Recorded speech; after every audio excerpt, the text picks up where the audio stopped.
বিসমিল্লাহির রহমানির রহিম। ইয়া আইয়ুহাল্লাযীনা আমানু কুতিবা আলাইকুমুস সিয়ামু কামা কুতিবা আলাল্লাযীনা মিন ক্বাবলিকুম। দুটো শব্দ আমি বাদ রাখছি, লাআল্লাকুম তাত্তাকুন থাক। আল্লাহ তাবারক ওয়া তাআলা বলছেন, হে ঈমানদারেরা,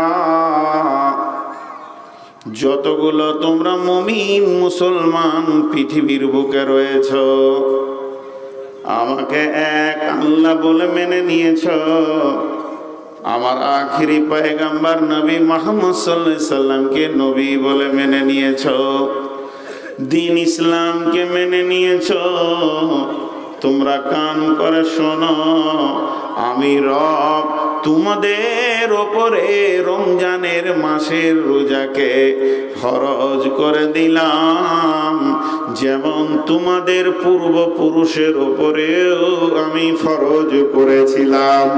তার মানে এখান থেকে বোঝা যাচ্ছে রোজা নামে ইবাদতটা আখিরি নবীর উম্মতের জন্য তৈরি হয়েছে এটা না, এর পূর্বে যত নবী ছিলেন সেই নবীদের উম্মতের ওপরেও রোজা ফরজ ছিল, কিন্তু তাদের রোজা আমাদের রোজার মতো ছিল না।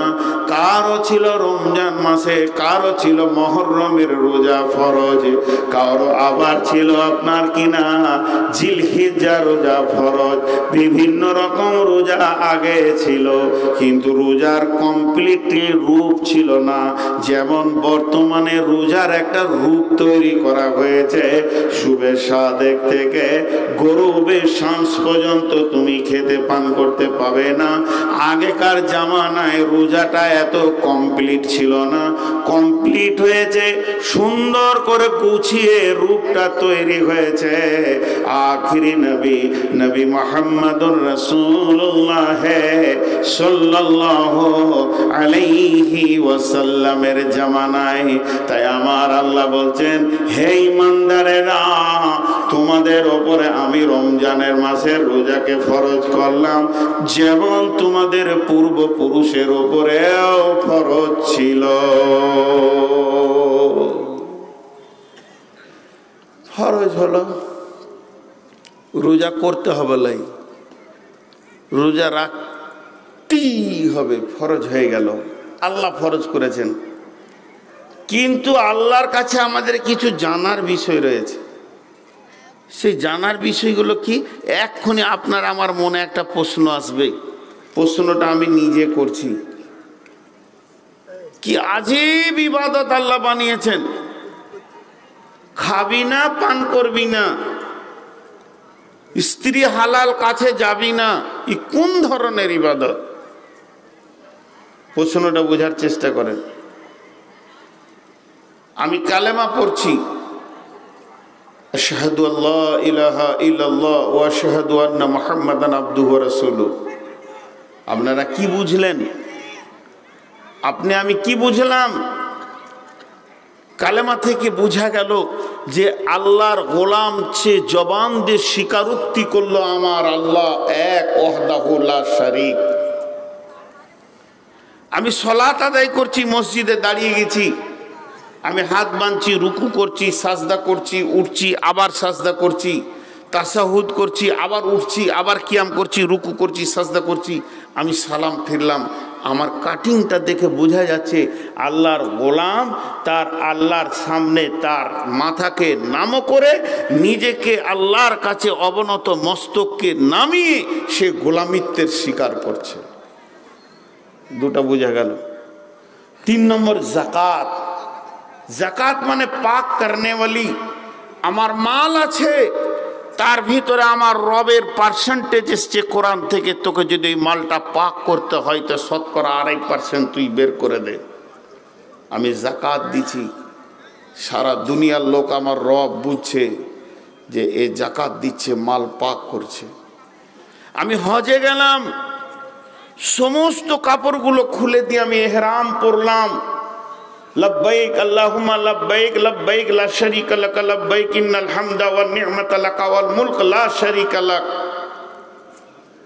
আল্লাহর কাছে আমি হাজিরির স্বীকারোক্তি দিলাম। তাহলে চারটা জিনিস আমার বুঝে এলো। এক নম্বরে আমি কালেমা পড়লাম, বুঝে এলো যে আমি আল্লাহ বান্দা, বান্দা আল্লাহ একটা সন্ধি হয়ে গেল। আল্লাহর সঙ্গে আমি বান্দা, আল্লাহ বান্দা একটা আমার সন্ধি হয়ে গেল, এটা বুঝে এলো। দুই নম্বর আমি যখন নামাজ পড়লাম তখন আমার স্বীকারোক্তি হয়ে গেল, গোলাম তার বান্দার কাছে মাথা নামা করছে, বা আমার বোন আমার। তিন নম্বর আমি যখন যাকাত দিলাম, আমি আমার রবের হক বের করে বাইতুল মালে দিয়ে গরিব এতিমকে দিয়ে দিলাম। এখান থেকে বোঝা গেল আমি আমার মালকে পাক করলাম। চার নম্বরটা আমার বুঝে এলো, আল্লাহর ডাকে আমি যখন কাবার সামনে গিয়ে লাব্বাইক দিলাম তখন আমার বুঝে এলো, মাবুদ রে তোমার ডাকে আমি এখানে পৌঁছালাম, কিন্তু রোজা আমার বুঝে আসছে না। হে আল্লাহ, রোজাটা কেমন? রোজাতে রুকু নাই, রোজাতে সাজদা নাই, রোজাতে কালেমা নাই, রোজাতে আর কিছু নাই। কি রোজা, কাকে রোজা বলে? আমি যদি রবকে জিজ্ঞেস করি, আমার রব বলবে শুবে সাদেকের আগে গোলাম তুমি খাওয়া পানাহারকে সেরে নেবে, পেট ভরে খেয়ে নেবে, এরপরে সারাদিন তুমি খেতে পাবে না, তুমি পান করতে পাবে না। দুপুর বেলায় এক গিলাস পানি বলে চলবে না, এক গিলাস দুধ চলবে না। হে আমার রব, আমার ভিতরে ক্ষুধার টান এসেছে, আপনি কি এক প্লেট খানার পারমিশন দিচ্ছেন? বলে চলবে না। চলবে না তো চলবে না। তাহলে হে আমার রব, দুপুর বেলাটা একটু আনন্দে কাটিয়ে নিব। মহারানা দিয়ে যে মেয়েটিকে নিয়েছি আমার বিবি, তার গোটা বডিটা হালাল, তার সঙ্গে একটু আনন্দ করে নিব। আমার রব বলছে সেটাও চলবে না। তাহলে বিবি থেকে বিরত থাকো, খাওয়া থেকে বিরত থাকো, পানাহার থেকে বিরত থাকো। যখন গুরুব শামস হয়ে যাবে, পশ্চিম দিকে সূর্য ডুবে যাবে, আবার তোমার মুখের তালা খুলে গেল, এবার তুমি খেতে শুরু করে দাও। আবার তুমি খাও, খাও আর খাও, সুবে সাদেক পর্যন্ত যতটা খাবে খাবার পানাহার করো।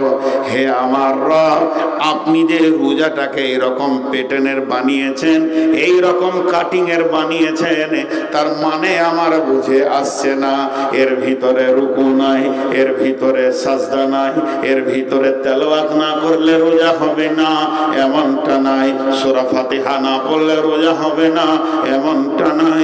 হে আমার রব, তুমি আমাদেরকে না খাইয়ে রেখে কি এমন লাভ করো? হে আমার মাবুদ, মাবুদ বুঝে আসে না, না খাওয়ার ভিতরে কি এমন লাভ রয়েছে? তোমার গোলামদেরকে একটা মাস তুমি খেতে দাও না। আমি যখনই প্রশ্নটা আমার রবকে করব, আমার রব উত্তরে দুইটি কথা বলবেন, লাআল্লাকুম তাত্তাকুন, যাতে করে তোরা মুত্তাকি হতে পারবি, এর জন্য আমি রোজাকে এরকম বানালাম।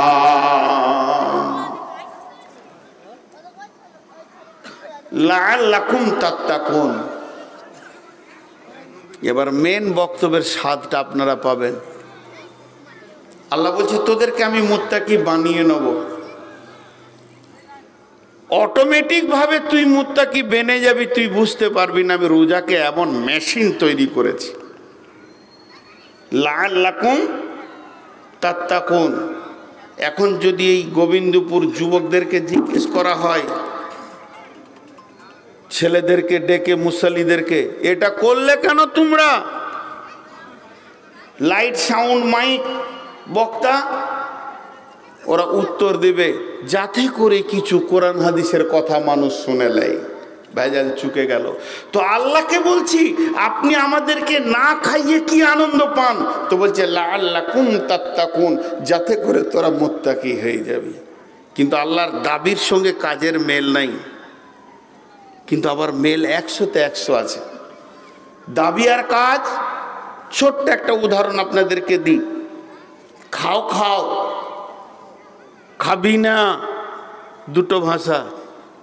আপনার বাড়ি আমি বেড়াতে গেছি, হঠাৎ পৌঁছে গেলাম, বলো না ভাত খান, না খাবো না। তাহলে একটু নাস্তা খান, না নাস্তাও খাবো না, পেট ভরে। তাহলে এক কাপ চা খান, না খাবো না। তাহলে একটা পান খান। এটা খানটা খালি লেগেই আছে। আমি বললাম তাও খাবো না। জি ভাই, এই যে খাও খাও খাও, এটা কি মহব্বত না রাগ? জোরে বলেন। মহব্বত। খবরদার খাবি না। ছোট ভাই স্কুল যায়নি, বড় ভাই একটা থাপ্পড় মেরেছে, বড় ভাই হিসেবে শাসন করেছে, একটা থাপ্পড় মেরেছে, স্কুলে গেলি না? ও রাগ করে ভাত খায়নি। বড় ভাই কিছুক্ষণ মার্কেট থেকে ঘুরে এসছে, মা বলছে দেখ জমিরুলকে তুই মারলি, ও ভাত খায় নাই, তুই খেতে বসবি, ওকে ডেকেলে। তখন ও হাত ধুচার বলছে খাগ্য না খাগ্য, ও ডাকতে যেতে হবে নাকি? ভাই এটা মহব্বত না রাগ? আর আল্লাহর দাবি কি? আমার রবের দাবি, বিশ্ব মানবরে আমি তোদের রব, তোদেরকে এত মহব্বত করি, সারা পৃথিবীর সমস্ত মায়ের মহব্বতকে যদি এক জায়গায় করা যায়, আমার আল্লাহর মহব্বতের কাছে মায়ের মহব্বত ওজনে টিকবে না, হারিয়ে যাবে। আল্লাহ তার গোলামকে এত ভালোবাসে যে একসঙ্গে 99টি মা তার সন্তানকে অত ভালোবাসে না। অথচ একটা সন্তান যদি না খায়, মা পেরেশান হয়ে যায়, বেটা খাও, না খাবো না বাবা খাও, না খাও বাবা, কোনো রকম মা ভাত খেতে পারে না। ছেলেরা করলে মা পেরেশান হয়ে যায়। কিন্তু এটা এমন একটি রব, আমার আল্লাহ এমন একজন, তিনি আবার দাবি করছেন তোর মায়ের থেকে আমার মহব্বত বেশি। আর খাওয়ার বেলায় বলছে আল্লাহ আমি দুপুরে 2টি খাই, বলছে খবরদার তুই খাবি না। কাজের সঙ্গে আল্লাহর মহব্বতের কথার সম্পর্ক টিকছে না। খবরদার আল্লাহ 1 গিলাস পানি, বলছে চলবে না, ভিতরটা টান মারছে। শুধু 1 গিলাস পানি দুপুর বেলায় পারমিশন দেন, দুপুর বেলায় প্রখর রোদে, বলছে চলবে না। আল্লাহর দাবি তোর মায়ের থেকে আমি ভালোবাসি, কিন্তু কাজের ময়দানে দেখছি আমার রব আমাদেরকে খেতে দিচ্ছেন না। তাই আমার রবকে বলছি মাবুদ, আমরা না খেলে তোমার কি লাভ হয়? তোমার আর একটা দাবি আছে, তুমি হলে গনি, ওয়ান্তুমুল ফুকারা নাহনু আগনিয়া ওয়ান্তুমুল ফুকারা, আমি হলাম ধনী, তোরা সারা পৃথিবী হলিস গরিব। তোরা আমার মুখোপেক্ষী, আমি কারো মুখোপেক্ষী নয়। হে আমার রব, তাই যদি হয় তাহলে রমজান মাসে কি তোমার গোডাউনে অভাব পড়ে? যেই মাসটা তোরা কম খা, তাও তো হয় না। তাহলে হে আমার রব, কেন তুমি আমাদেরকে না খাইয়ে এত আনন্দ পাও? তো আমার আল্লাহ একটাই উত্তর দিচ্ছেন, লাআল্লাকুম তাত্তাকুন। আমি এইভাবে যে পেটেন দিয়ে দিয়ে ইবাদতটা বানিয়েছি, যাতে করে তোরা মুত্তাকি হতে পারবি।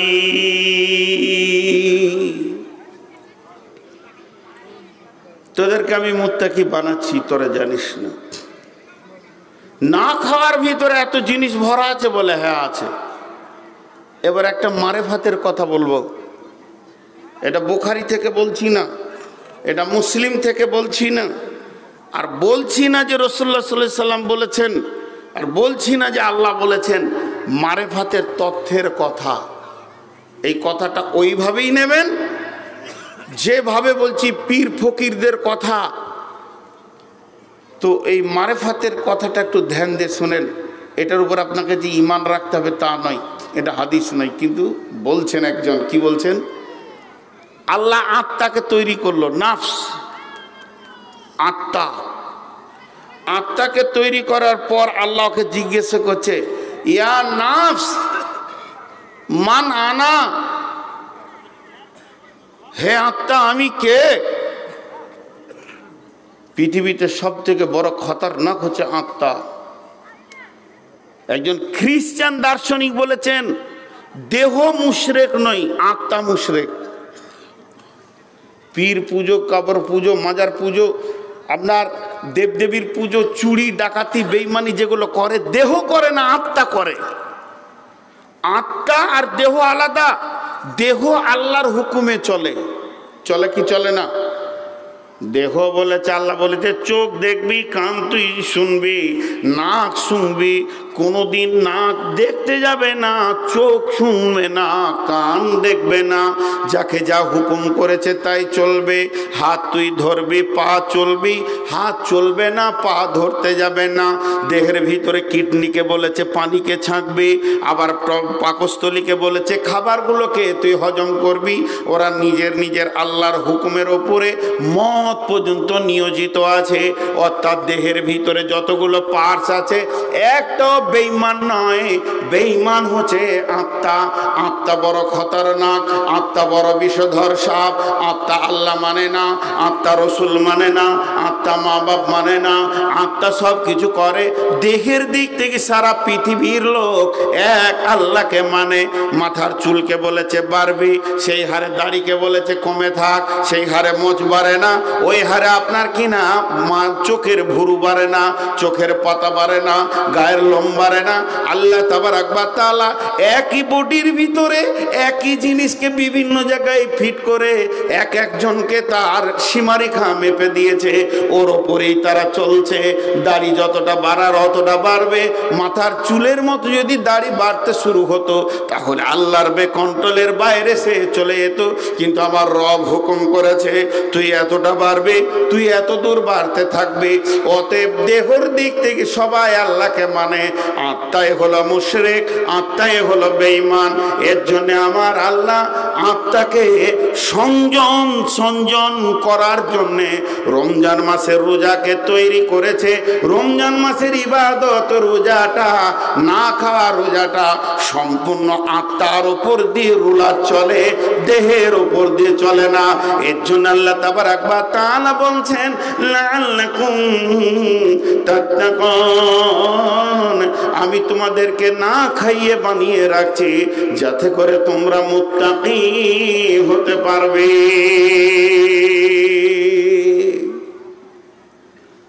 যে গল্পটা মারেফাতের বলছিলাম, আল্লাহ আত্মাকে তৈরি করে বলছে মানানা, তো আত্মা তখন বলছে আন্তা আন্তা আনা আনা। উত্তর দেখেন কেমন, বাংলায় বলি, এই আত্মা আমি কে? আল্লাহ বলছে। উত্তর দিচ্ছে তুমি তুমি, আমি আমি, তুমি আবার কে? আল্লাহকে বলছে। আল্লাহ বলছে ওকে জাহান্নামের আগুনে দে তো। 1 বছর পর তুললো, তোলার পর আল্লাহ বলছে এবার ও কাবু হয়েছে, ওকে শুধুয়েছে। মানানা, আমি কে? বলছে তুমি তুমি, আমি আমি, আনতা আনতা আনা আনা, একই উত্তর। আবার একবার দে তো। 3 বার দেওয়া হলো, কাবু নাই। আত্মা এত খতরনাক, বন্যা হয়ে ঘর বাড়ি ভেঙে নদীর গর্ভে চলে গেছে, ফ্ল্যাট সেন্টারে বাস করছে, তার ভিতরে ব্যভিচার করে ধরা পড়ে গেছে 2 জন। তার মানে আত্মা কত কন্ট্রোল। এরপরে 3য় যখন ওকে জাহান্নামে দিচ্ছে, এটা মারেফাতের কথা বলছি, কাল বলবেন না যে হাদিস নম্বর বলেন। তখন আল্লাহ জাহান্নামের ফেরেশতাকে বলছে আরে এই যে একে জাহান্নামে দিচ্ছি, তো জাহান্নামের যে খাবারগুলো আছে, জাক্কুম, জারিয়ে, ঘাস, কাঁটা যুক্ত, রক্ত, পুঁজ, এই খাবারটা আবার বন্ধ করে দেয়। জাহান্নামেও থাক, খাবারও দিবি না। আবার ওকে তুলেছে 1 বছর পর। আল্লাহ জিজ্ঞাসা করছে ইয়া নাস মানানা, হে আত্মা আমি কে? তখন নাফস মাথাটা নাম করে বলছে, আন্তা রব্বি, তুমি আমার রব। এতক্ষণে রববিয়াত স্বীকার করলো। আত্মা যদি পেট ভরে খেতে পায়, আত্মা যদি পাগল ঘোড়ার মতো ডাইনিং টেবিলে পড়ে থাকে, ওই আত্মাই বেকন্ট্রোল হবে।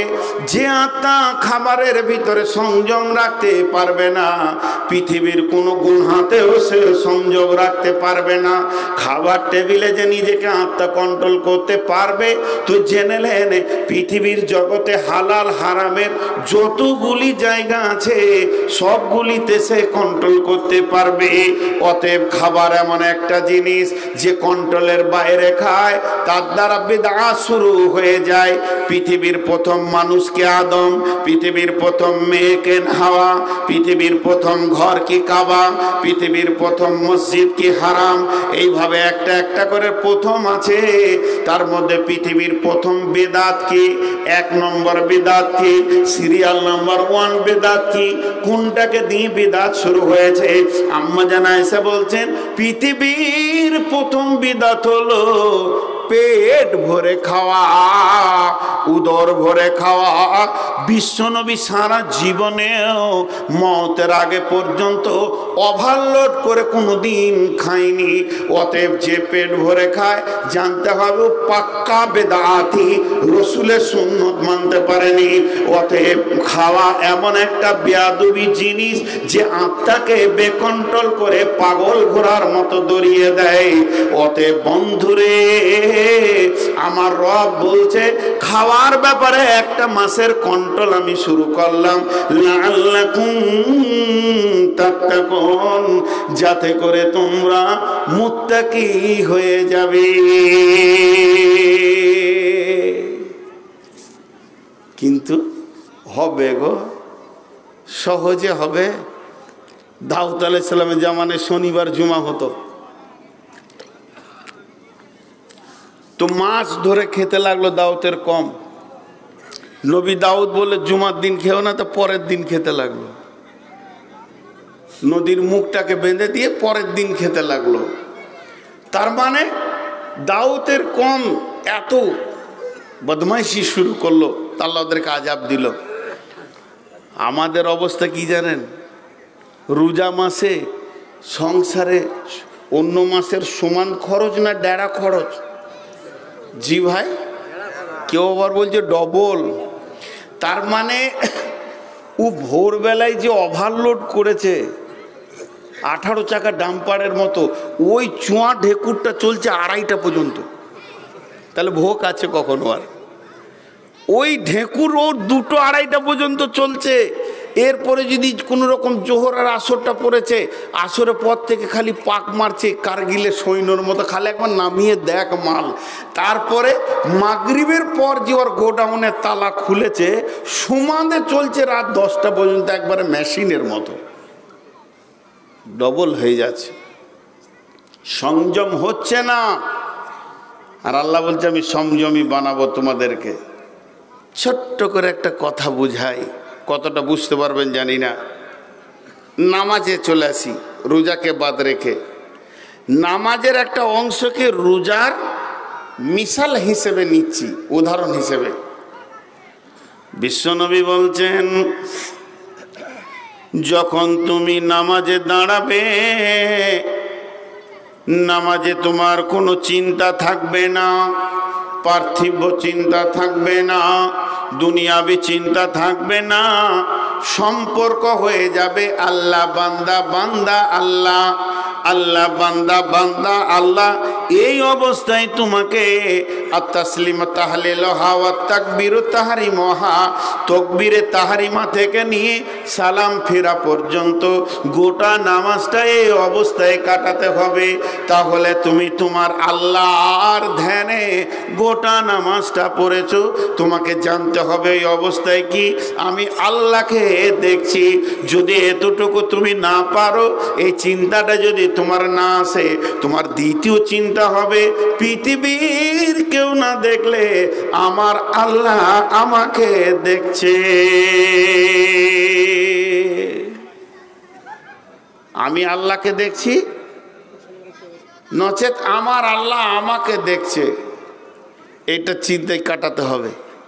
হাজি ভাই, ওই চিন্তায় আমাদের কাটে। নামাজের প্যাটার্ন দিয়েছেন কোন ইঞ্জিনিয়ার? কে? রুকু করতে হবে, সাজদা করতে হবে, কিয়াম করতে হবে, তাসাহুদ করতে হবে, এই প্যাটার্নটা কে দিয়েছেন? নবী মুহাম্মদ রাসূলুল্লাহ সাল্লাল্লাহু আলাইহি সাল্লাম। তা নামাজে যতগুলো রুকুন চেঞ্জ হয়, কি তাকবীরে আমরা চেঞ্জ করি? আল্লাহু আকবার করি না? আল্লাহু আকবার, আল্লাহু আকবার, আল্লাহু আকবার, আল্লাহু আকবার, আল্লাহু আকবার। শেষকালে যখন সালাম ফিরি, আসসালামু আলাইকুম রহমতুল্লাহ। গোটা রিকাতে যত রুকু, যত সাজদা, যত কিয়াম, যত তাসাহুদ, সব রুকুনগুলোকে চেঞ্জ করি কোন তাকবীরে? আপনারা মুখ খুলেন, কোন তাকবীরে? আল্লাহু আকবারে। কিন্তু মাঝে একবার একটা কথা বলি, সামি আল্লাহু লিমান হামিদাহ, সামি আল্লাহু লিমান হামিদাহ। এটা নতুন প্যাটার্ন, এটা নবীজি বানিয়ে দিলেন, এটা সুন্দর প্যাটার্ন। এর মানে কি?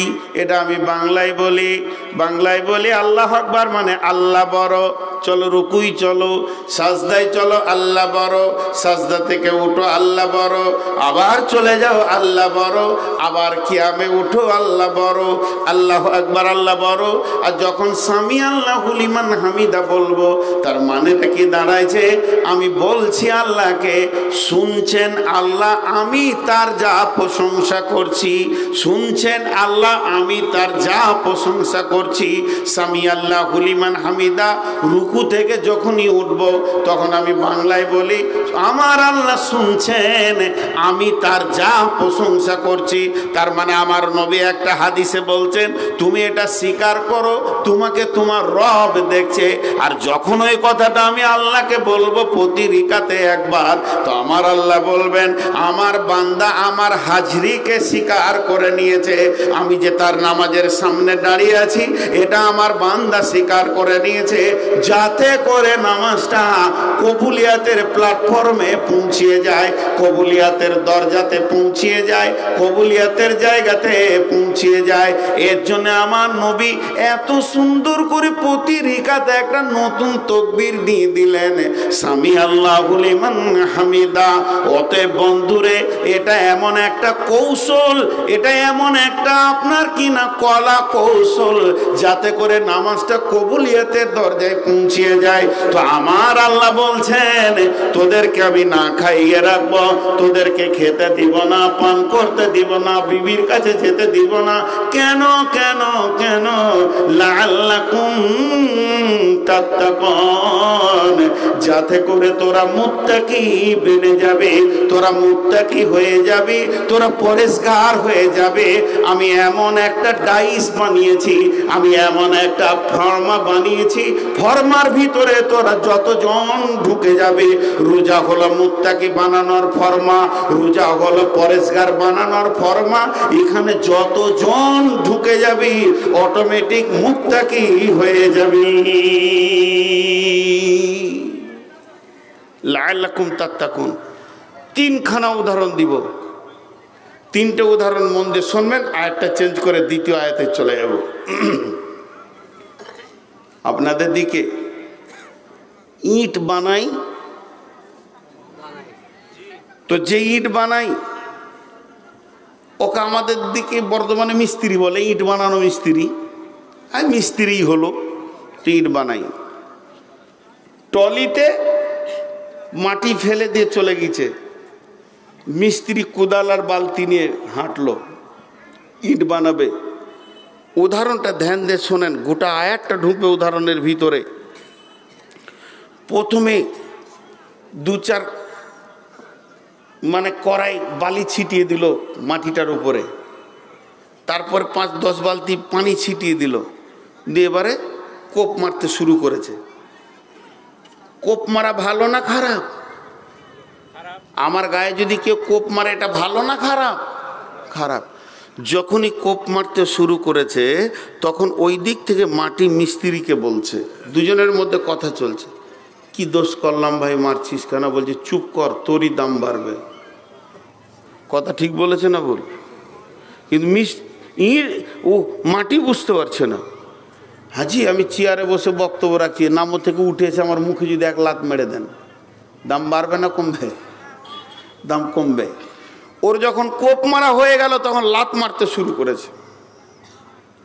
যখন লাত মারছে তখন মাটি বলছে, আরে ভাই তোর গরু চুরি করিনি, তোর ছাগলও চুরি করিনি, তোর ছেলে মারিনি, তুই লাত মারছিস মানে? মিস্ত্রি বলছে চুপ কর, তোরই দাম বাড়ছে, লাত খেয়ে দাম বাড়ছে। এরপর ওকে ফরমাতে ভরে 2টা কিলো মেরেছে, তারপরে রোদে শুকাইতে দিয়েছে। ইট বলছে শুকিয়ে গেলাম, 1 গ্লাস পানি, বলছে চুপ থাক, দাম তোরই বাড়বে। 1 গ্লাস পানি দিল না, টনটনে করে ওকে শুকাইল। এরপরে ভাঁটাতে যখন দিয়েছে, তোর পাশে কয়লা এসেছে, ইট কিন্তু কয়লাকে দেখে ফেলেছে, কাঁচা ইট। মিস্ত্রিকে দেখে বলছে কি দোষ করলাম, ও তো নিজেও জ্বলবে, আমাকেও জ্বালাবে। বলছে চুপ কর, যত ভালো পুরবি তত দামি বেশি হবে। জ্বালিয়ে দিল, পুড়িয়ে দিল, জ্বলল দাও দাও করে। তারপরে যেগুলো কম পুড়েছে ওগুলোকে ছালট বলে, রাস্তায় ফেলে দেয়। কিন্তু যে ভালো পুড়েছে টনটন একদম পাকা হয়ে সিঁদুরে রং হয়ে গেছে। ইঞ্জিনিয়ার আপনাদের মসজিদে কাজ করবেন, মাদ্রাসায় কাজ করবেন, স্কুলে, হাই স্কুলে, কলেজে, স্টেশনে কাজ হবে, বিল্ডিং হবে, তারা গিয়েছে। ইঞ্জিনিয়ার বলছে এই ইটটাই চলবে। ইট তখন বলছে রে ভাই আজকে বলছিস চলবে, কিন্তু কত লাত খেয়েছি জানিস, আর কত কষ্টের পরে এই জায়গায় এসে আমি পৌঁছিয়েছি। আজকে আমি মসজিদের দেওয়ালে থাকবো, আজীবন আমি তেলাওয়াত শুনবো। রব্বুল আলামিন বলছেন তোদেরকে খেতে দিইনি, চুপ কর, দাম তোদের বাঁচে, আমার বাড়েনি। তোদেরকে পান করতে দিইনি, পানি দিইনি, টনটনে হয়ে শুকিয়ে যা, দাম তোদের বাড়বে। 3 নম্বরে তোদেরকে যে আমার প্রেমের আগুন দিয়ে আমি তোদেরকে জ্বালাচ্ছি, আমি তোদের ভালোবাসি বলে তোদেরকে আমি জ্বালাচ্ছি। একবার ভেবে দেখ, তোর মা এই জ্বালানটা দিতে পারবে না। অতএব ধৈর্য ধরে তোরা সবর করে লেখ, স্ত্রীর কাছ থেকে দূরে থাক, তাহলে লাআল্লাকুম তাত্তাকুন, তোরাই তো মুত্তাকি বেনে যাবি। আমি তোদেরকে বানাচ্ছি, তোরা বুঝতে পারছিস না। জি, আমার ভিতরে একটা যোগ্যতা লুকানো আছে, সেটা আপনি আমাকে বের করে দিচ্ছেন, খুলে বের করে দিচ্ছেন যে এই যোগ্যতা লুকানো আছে। মানুষের ভিতরে যোগ্যতা নাই এমন কিছু নাই, আমার রব বের করে দিচ্ছেন। আর একটা উদাহরণ, ইয়া আইয়ুহাল্লাযীনা আমানু, আল্লাহ ইমানদারদেরকে বলছেন, বেঈমানকে বলেনি, কাফেরকে বলেনি। ঈমান হলো একটা সোনার ডেলা, ইমানদার হলো একটা সোনার আপনার কিনা বিস্কিট, কিন্তু তাকে গয়না বানাতে হবে, তাকে নাকের বানাতে হবে, কানের বানাতে হবে, তবেই মেয়েরা নিজের চামড়াকে ফাটিয়ে দিয়ে ওই জায়গাতে ওই জিনিসটা ঝোলাবে, গলাতে ঝোলাবে, চুড়ি পরবে। তার ওই সোনা যতই দামি হোক না কেন, 24 ক্যারেটের সোনা, একদম নির্ভেজাল সোনা, তারপরও তাকে আগুনে ঢুকতে হবে, তারপরও ডাইসে ঢুকতে হবে, তারপরও হাতুড়ির মার খেতে হবে, তবেই সে গয়না হবে।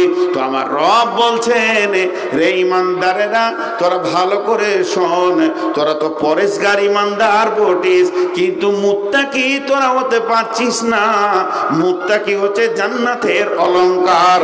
জান্নাতে যতজন যাবে তার কারণে মুত্তাকিদের অলংকারে গোটা জান্নাত ঝলমল ঝলমল করবে। তোদেরকে আমি সেই স্তরে বানাতে চাইছি। অতএব তোদেরকে আমার এই রমজান নামে, রোজা নামে ডাইসে ঢুকে যেতে হবে। আর এখানেই যখন তোরা ঢুকে যাবে তখন তোরা মুত্তাকি হয়ে যাবি, পরেশগার হয়ে যাবে। তোদের ওপরে না খাওয়ার রোলারটা চালিয়ে দিব আমি, লাআল্লাকুম তাত্তাকুন। এখন এই আয়াত থেকে আমি বেরিয়ে যাব, আয়াতটাকে কমপ্লিট করে আপনাদের হাতে তুলে দিই। আমরা ছোটতে কোনো এক শিক্ষকের কাছে পড়তাম, বড় মাপের আলিম ছিলেন। কোন একটা জায়গা বুঝতে পারছি না, যে এটা বলে দেন,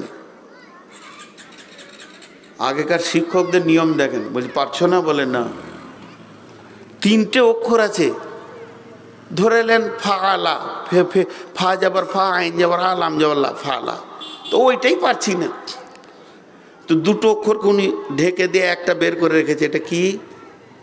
তা আমি বলছি ফা, ফা যাবার ফা, 2টাকে আবার দুদিকে বন্ধ, মাঝেরটা বের করেছে, এটা কি? আইন যাবার আ, কি হলো? ফা আ। এটা কি? লাম যাবার লা, ফা আ লা। দিয়ে শেষকাল আমাকে জিজ্ঞেস করছে, আমি বললাম না তুমি বললে? আমি বললাম, তো চেষ্টা করনি কেন? তোমার ভিতরে তো যোগ্যতা লুকিয়ে আছে, খামোখা এসে আমাকে বিরক্ত করছো, তুমিই তো পড়াটা বললে, একটু চেষ্টা করলি পাতে। প্রকৃত শিক্ষক দেখিয়ে দিল তোর ভিতরে একটা যোগ্যতা লুকানো আছে। এবার আমার আল্লাহ আমাদেরকে রোজা থেকে কি দেখাচ্ছে দেখেন, একটা রূপকথা বলি, রূপকথা বানিয়ে। রমজান মাস, আপনি সকালবেলায় উঠতে গিয়ে 8টা 9টায় উঠলেন, হঠাৎ আপনি দেখলেন মায়ের অসুখ, প্রেসক্রিপশন নিয়ে দৌড়লেন কোথায়? চলে গেলেন আপনি বহরমপুর। বহরমপুর বলছে এই ওষুধ গোটা পশ্চিমবঙ্গে কোথাও পাওয়া যাবে না, ব্যাঙ্গালোর ছাড়া এটা পাওয়া বড় মুশকিল। তবে যদি এই ওষুধ আপনাকে নিতে হয়, একটা ফার্মেসি আছে, সেটা মালদাতে আছে, ব্যাঙ্গালোরের অনেক ওষুধ সে রাখে, সেখানে যাও। মায়ের টানে মারলেন মালদা দৌড়, সেই ভোরবেলা থেকে জার্নি করলেন, মালদায় 11টায় পৌঁছালেন, সেখান থেকে ওষুধ নিলেন, বাড়ি পৌঁছা দিয়ে 2:30 3টে হয়ে গেল। তখন প্রখর রোদ, সারা পৃথিবী তাঁতা করে জ্বলছে, বিশ্ব বেঈমানেরা খাওয়াতে ব্যস্ত রয়েছে, আপনি শুকনো ঢোক ছাড়া আর কিছুই নিতে পারছেন না। এইভাবে ক্লান্ত হয়ে যখন বাড়ি ফিরলেন, আর মুখে কথা বলতে মন যেছে না, বাস স্ট্যান্ডে নেমে আপনি হেঁটে এসে বাড়ি ঢুকলেন। বিবি আপনার চেহারা দেখে বুঝে ফেললো যে স্বামী বড় ক্লান্ত হয়ে গেছে, ওষুধগুলো টেবিলে নামিয়ে দিই। বিবিকে ইশারায় ডাকলেন, এদিকে আয়। সে একটা লুঙ্গি আর গামছা নিয়ে দৌড়লো, আপনি তাড়াতাড়ি করে সাবমার্সিবলটা চালিয়ে দিলেন। এবার পানির ওপরে দাঁড়িয়ে গেছেন, পানি মাথার ওপরে পড়ছে, শীতল টাটকা একদম পানি, এটা মাথার ওপরে পড়ছে, আর আপনার গোটা শরীরটাকে ঠান্ডা করে করে নামিয়ে দিচ্ছে। কিন্তু শরীরে তো দরকার নাই, মরুভূমি তো ভিতরে আছে, পানি যেন ভিতরে চাইছে, 1 গ্লাস তো অন্তত হলেও বেঁচে যায়। কিন্তু পানিটা যখন আপনার মুখের উপর দিয়ে পড়ছে, তখন আপনি ঠোঁটটাকে চেপে ধরে নিয়েছেন যাতে লিক হয়ে 1 ফোঁটা পানি ভিতরে না চলে যায়। আল্লাহ বলছে, একবার দেখ তুই পরেশগার না তুই বেঈমান। এটাই তো আমি চাইছি রে বান্দা, যেন হারাম তোর মুখে না ঢুকে যায়। কত কষ্ট করে তুমি গোসল করলে, পানি ভিতরে যেতে দিলে না, গাটা একটু ঠান্ডা হলো, ফ্যানটাকে খুলে দিয়ে সালাতটা আদায় করলে, নামাজ পড়ে বিবিকে বললেন বিরক্ত করিও না, দরজাটা লাগিয়ে একটা ঘুমিয়ে যায়। কই তুমি বিবিকে ডাকলে না? তাহলে তোমার ভিতরে যোগ্যতা আছে একটা নারী থেকে বিরত থাকা, 2খানা যোগ্যতা দেখালাম। এরপরে তুমি বিছানায় যখন শুয়ে আছো, ওই খাটের নিচেতে মাছ আছে, মাংস আছে, রুটি আছে, ভোরের ভাত বেড়ে গেছে, সামনে ফ্রিজ আছে, কোল্ড ড্রিঙ্কস আছে, পানি আছে, ম্যাঙ্গো আছে, জুস আছে, ফল আছে, ফ্রুট আছে, আপেল আছে, লেবু আছে, কলা আছে, একটাও তোমার মন নিচে না। কেউ নাই, কেউ নাই, কেউ নাই। বাড়ির দরজায় তালা মারা আছে, পর্দা টানা আছে। যদি পেট ভরে খাওয়া যায়, পৃথিবীর কেউ দেখতে পাবে না, তারপরও তোমার খাবারের দিকে ধ্যান জ্ঞান পর্যন্ত পৌঁছাচ্ছে না। আল্লাহ বলছে, দেখ তুই মুত্তাকি, তোর ভিতরে মুত্তাকি হওয়ার মতো একটা পার্স লুকিয়ে আছে, একটা যোগ্যতা লুকিয়ে আছে। আমি রমজানটা তৈরি করলাম বলি তোর আঙ্গুল দিয়ে তোর যোগ্যতাটা তোকেই দেখিয়ে দিলাম যে তুই একটা নারী থেকে বাঁচার ক্ষমতা আছে, হারাম থেকে বাঁচার ক্ষমতা আছে। আমি তোকে মুত্তাকি বানিয়ে নিয়েছি, পৃথিবীর কাগজ কলমে নয়, আমি রবের কলমে তুই মুত্তাকি। সারা পৃথিবী তোকে বেঈমান বললো, আমি রব তোকে মুত্তাকি বলবো। পৃথিবীতে একটা ইবাদত আছে যেটা লোক দেখানি হয় না, নামাজ লোক দেখানি হয়, হজ লোক দেখানি হয়, দান লোক দেখানি হয়, আপনার কিনা যাকাত লোক দেখানি হয়। পৃথিবীর বুকে যত আমল আছে, পৃথিবীর পৃথিবীর বুকে যত আমল আছে, পৃথিবীর বুকে যত আমল আছে 1 থেকে 100 পর্যন্ত হাদিসে কোরআনে সুন্নত ওয়াজিব নফল ফরজ যাই আছে সবগুলো লোক দেখানি করা সম্ভব আছে। শুধু একটাই আমল আছে যেটা লোক দেখানি হয় না, তার নাম হচ্ছে সম। যে রোজা রাখে সে আল্লাহর জন্যই রাখে। এটা যদি লোক দেখানি হতো, বাড়ির ভিতরে দরজা লাগিয়ে পেট ভরে খেয়ে নিয়ে বাইরে বলতো রোজা রেখেছে, তার কারণ সেটা রোজা তো তার হবে না। আল্লাহ বলছে একটা এমন আমল আমি তৈরি করেছি যেটা লোক দেখানি হবে না, যেটা রিয়া তাকাব্বুর থাকবে না, একদম কোনো ময়লা থাকবে না। যে রোজা রাখে সে আমার জন্যই রাখে, যে রোজা রাখে সে আমার জন্যই রাখে। এর জন্য এই রোজার কত বড় ফজিলত। আদালত শুরু হবে কিয়ামতের মাঠে। আদালত শুরু হওয়ার আগে আমার রব রোজাদারদের মোলাকাতে চলে আসবে।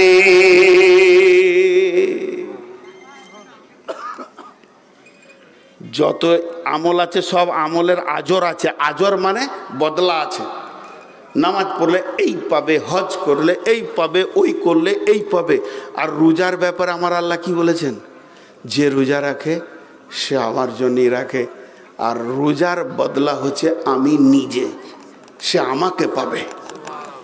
এর থেকে আর কিছু চাই? আমার এই কবিতাটা বলতে গিয়ে চোখ দিয়ে পানি চলে আসে খুশিতে। রোজাদারের দুইটি খুশি, একটি খুশি ইফতারে। ইফতারে কেন খুশি? যখন আপনি মুখে ইফতারটা ভরবে